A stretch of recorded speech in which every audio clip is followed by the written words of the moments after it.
വിസോ ERP സോഫ്റ്റ്വെയറിനകത്ത് എങ്ങനെയാണ് നമ്മൾ offer set ചെയ്യുന്നത് എന്നുള്ളതാണ് നോക്കുന്നത്. അപ്പോൾ അതിനായിട്ട് നമ്മളിപ്പോൾ നിലവിൽ POSനകത്ത് നമ്മളൊരു പ്രൊഡക്റ്റ് എടുത്തു കഴിഞ്ഞാൽ ഇപ്പോൾ 10-20 എന്നുള്ള ആപ്പിൾ അതിൻ്റെ റേറ്റ് വരുന്നത് 20 വരുന്നത്. അപ്പോൾ നമുക്കിത് ഓഫറിൽ ഒരു 15 നമ്മൾ ഓർഡർ ഇതിൻ്റെ ഓഫർ പ്രൈസ് കൊടുക്കുന്നതെന്നുണ്ടെങ്കിൽ നമുക്ക് ഇവിടെ വന്നു കഴിഞ്ഞാൽ എൻട്രിക്കകത്ത് സെറ്റ് ഓഫർ എന്നുള്ള ഓപ്ഷൻ വരുന്നുണ്ട്.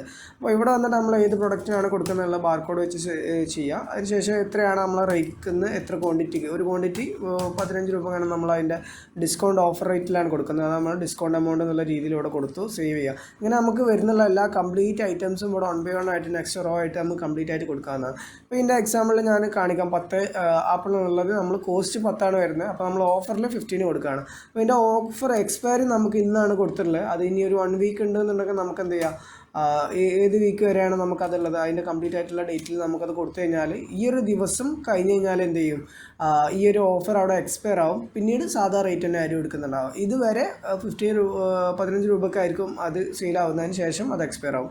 ഞാൻ കൊടുത്തു സേവ് ചെയ്തു.